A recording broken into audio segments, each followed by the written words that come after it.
On March 9th, 1948, the NHL expels Billy Taylor and Don Gallagher for gambling on hockey. Here's the story behind this iconic moment in sports on Daily Sports History.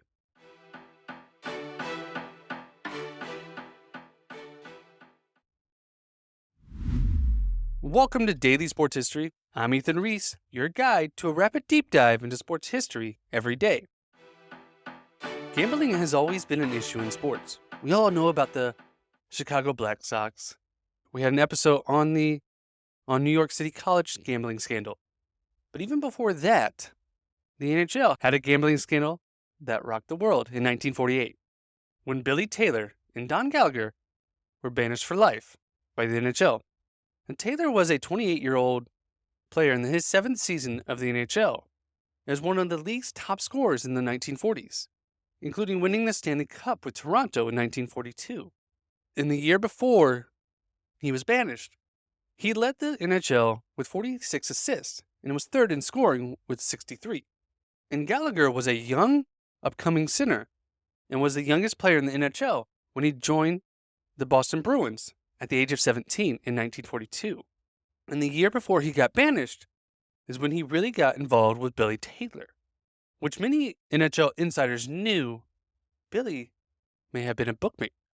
See, Billy owned his own pool hall back in Oshawa, and he and a couple of friends were taking bets on games way back to when he played for Toronto. So when Gallagher was asked by Taylor if he wanted to make some money, Gallagher's ears popped up as he was still a young kid and money always sounded good. And Gallagher didn't think it was a bad idea as long as he was only betting on the Bruins to win. He felt like there was nothing wrong. He would just get paid for playing the games he was going to win. But that changed in 1947 when Billy convinced Gallagher that he could double his salary if he bet on the Bruins to lose. They justified the reasoning as it's not fixing games, but merely taking advantage of the information they knew, as they knew all about the injuries or the players going through issues in their personal lives. So during the 4 months where Taylor and Gallagher were teammates, they bet half a dozen times on the Bruins to win and lose. Now that year, Taylor was struggling on the ice.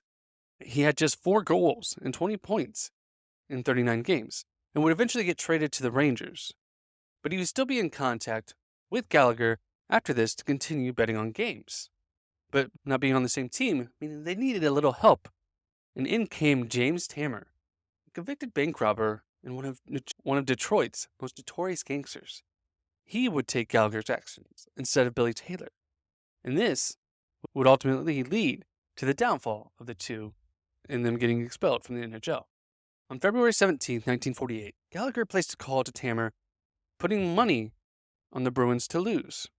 Little did he know that Tammer was actually being investigated for other reasons, as he was a gangster, and his phone was being tapped. So this whole call was recorded, and later it would come to light that they were fixing games. When it came to the NHL's attention, President Clarence Campbell suspended the two for life. 2 years earlier, Babe Pratt was actually suspended for gambling on games as well, but he admitted it and was reinstated 2 years later, and later inducted into the Hall of Fame. But Gallagher and Taylor did not learn from Pratt. Since Billy Taylor was near the end of his playing career, he just focused on business ventures outside the game, and he didn't feel the urge to apologize or deny anything.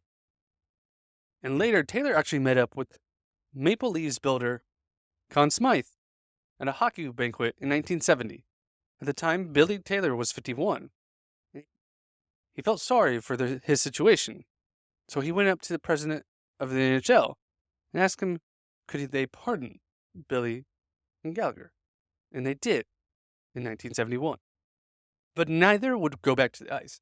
Gallagher, who was still in his 40s on being pardoned, didn't feel the need to go back or even apologize for what he had done, and he stayed away from hockey. At the time he was banned, he was only 23 years old. His life had gone on, and it was time for him to move on in his life. Later, the Bruins GM, Art Ross, said one of his biggest disappointment was not helping Gallagher when he was going down the wrong path. He could have been a great player, as he joined the league so young.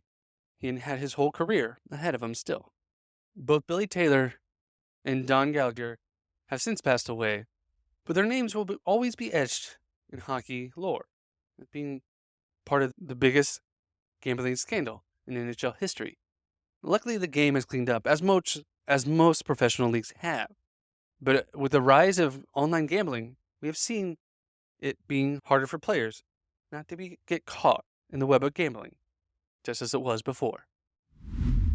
Thank you for listening to today's Daily Sports History. If you want to get in touch with us, come check out our website, dailysportshistory.com. We have all the episodes organized into categories and continue coming back for every day for more Daily Sports History.